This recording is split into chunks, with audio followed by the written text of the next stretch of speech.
In the series of video interviews, today we have Mr. Amit Chatterjee, who is the Country Director for HP Software Division. We will have a quick chit chat with him and we'll find out something about education industry, the placements and IT industry. First of all, sir, thank you sir for taking out time. We would like to know that what is your professional journey since you started and till today? So I started in the year 1986, and I was a fresh graduate then. I was a engineering graduate. I did my mechanical engineering from the NIT in Nagpur, and since then I have been in the IT industry, specializing in sales and marketing and business development. So this is what I have done for the last 27 years, of which over a period of time, then you keep taking larger roles, different responsibilities.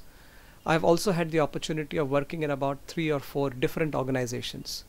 And I believe change is important, because as you change roles, you get to learn something new rather than doing the same role in the same organization for too long.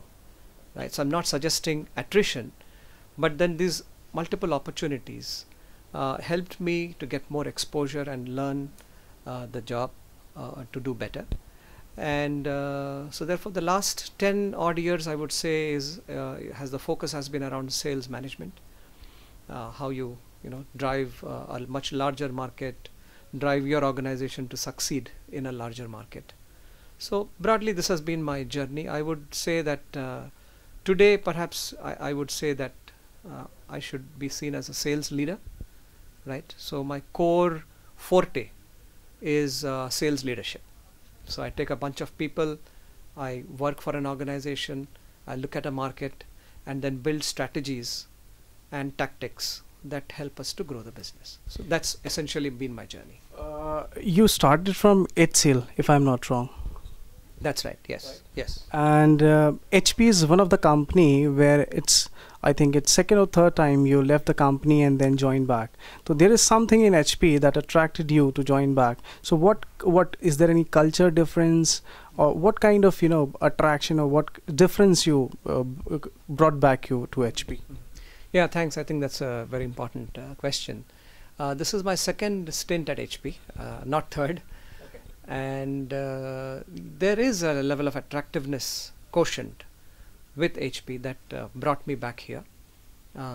Frankly, I didn't think I'm going to come back here, because the world is large, and given who I am, I love to experiment, see new things, and not I've never bought the same car, so my next car is always going to be something different.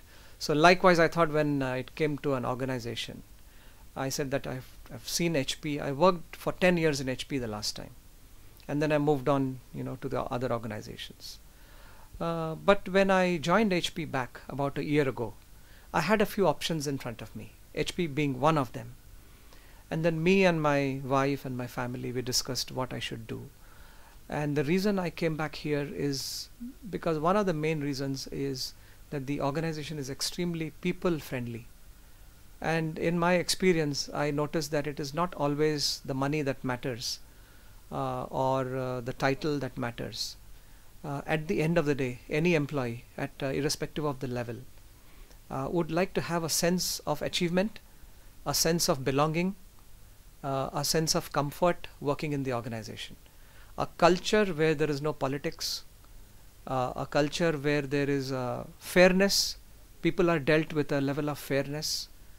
Right, so there is no undue pressure on you that the system brings. As it is, our works are all very stressful.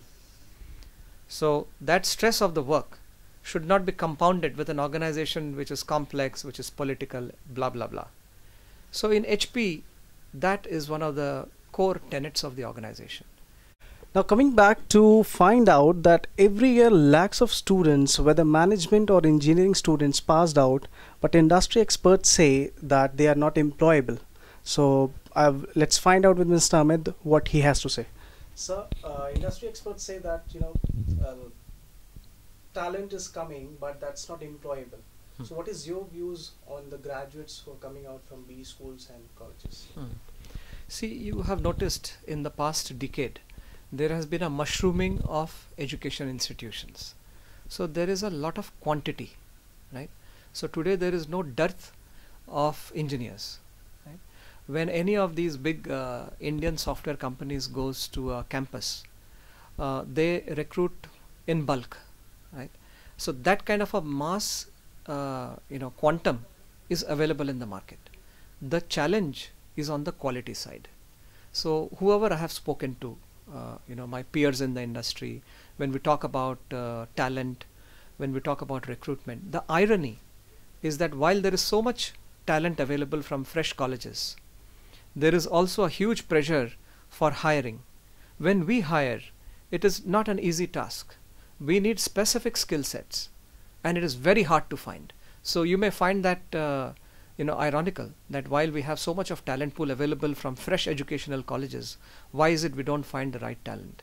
So I think somewhere on the qualitative aspect we are missing big time, and I'm not sure the institutions that are there in the country. I'm making a generic comment here, not specific to any particular college, but in general the focus around what makes a quality product is missing. So we are more concerned about certification, we are more concerned about a particular course, and perhaps more concerned about marks, grades, etc. But the overall package that an organization looks for is somewhere missing. So therefore my view is that the specific talent skills that we look for continues to remain a challenge. And therefore when organizations like us, especially multinationals, when we go out into the market, we confine ourselves to a few colleges, and where we know there is that focus, that quality element is available. We confine ourselves to those colleges, and there are some of those colleges which are really focus a lot around overall personality development. But this recruitment thing is also dependent on what you're looking for. So if you're looking for a techie, right, then you really do not need a whole lot of soft skills, and that probably I would say is still an easier task. But moment you're looking for a marketing professional, a business development professional, then the selection process gets a little more stringent, because the soft skills and the personality of the individual, the creativity, the innovative mind, all these things start to play. And this is what I argue, that even though we have good B schools, the focus around personality development is missing. And largely my view is that this personality development thing is left at the hands of the individual. The institution does not teach them.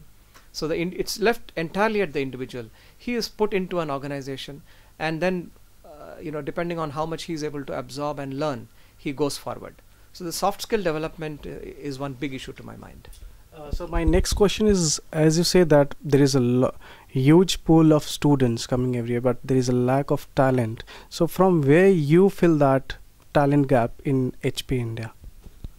So specific to HP, I may not be able to comment, because we do not share the names of colleges and institutions where we go. We obviously do hire fresh grads, and then we also hire experienced grads. So we do both. But as I said, when we do these recruitments, especially from the campus, then our focus is to make sure that we are getting a full package. And we've got, our HR department has got criteria. So they have got their own criteria, their own procedure that they deploy when we do these recruitments. What kind of culture HP follows for its employees? See, fundamentally, we have something called as the HP way, which the founders of HP, they created the HP way of working, and it focuses around transparency.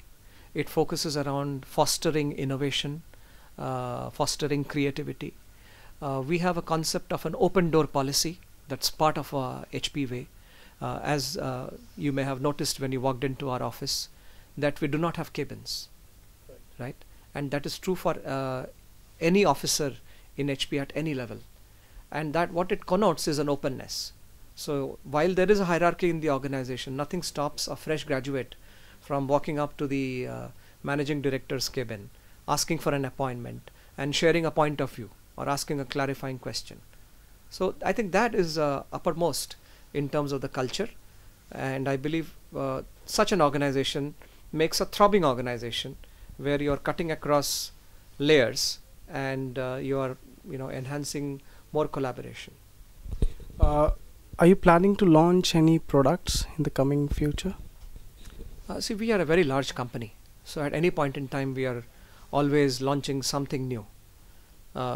Essentially, for HP, 70% of our revenues come from infrastructure, and so therefore, infrastructure covers the entire gamut of hardware, software.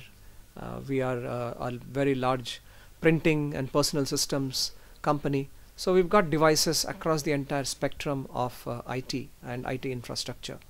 So therefore, this is a very difficult question to answer, and probably it has to be more confined to specific launches we are making, for which we come out to the media anyway.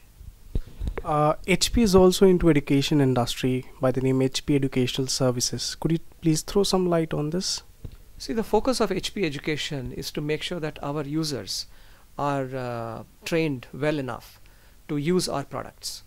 So in the software business, for example, we have an education arm specific to software, and their charter is also very clear. We work with our system integrators to make sure that they understand our software portfolio well enough, so that when they do deployments or projects around our software, then they have the sufficient amount of skills. That is then followed with a certification program. So we drive this culture of certification within our partner community in a big way. We reward partners who have got more number of certifications than somebody who has got less. So therefore, we believe that when our customers and our partners are better educated on our products, the usability of a HP product is higher. And that is how we would like our customers to be using our products, make our relationship more sticky, and so that once a user of HP, always a user of HP, and therefore HP education has a big role to play in that. When was that started, and what is the current strength like? How did they ventured? It must have been some targets, when they started into education industry. So what is the percentage, as you said that HP is into various different businesses? So when we talk about this education venture, what is the strength like in the complete business? I will not be able to share with you specific numbers. It's a very old business unit, and it's been around for a long time. And it goes hand in hand along with our product businesses.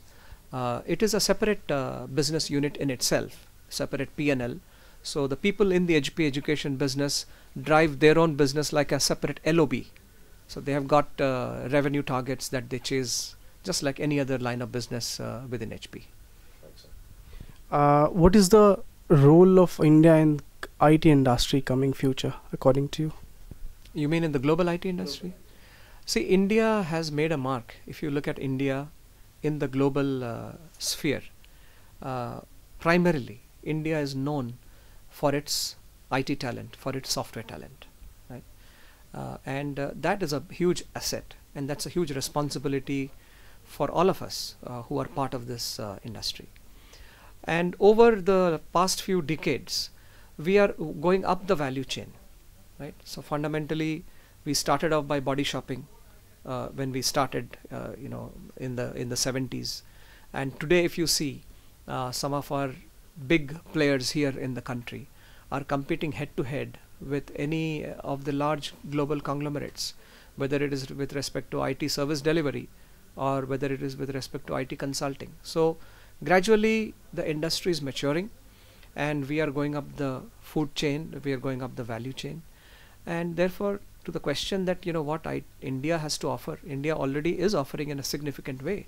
Whether you look at the BPO industry, it is such a huge success that India is also known as the hub for BPO activity in the globe. So therefore, I think in the IT industry we have achieved a lot, but like in any other technology industry, the pace of technology change is very rapid. So therefore, what made us successful in the last few decades will not necessarily help us to grow in the next few decades, because there are disruptive technologies coming even within IT.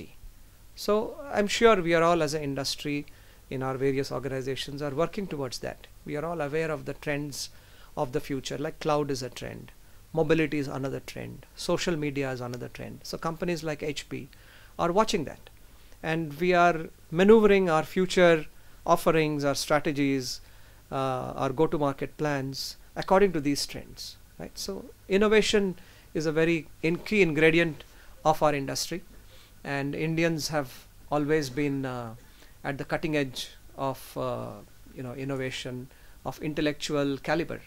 So I'm quite sure that we will transform ourselves, adapt to the next trends in the IT industry, and continue to make India a very highly visible country in the global IT sphere. After this business interaction with you, we would like to know something about your personal life. So can you share with us, how did you spend a day from morning till night? What is your schedule like?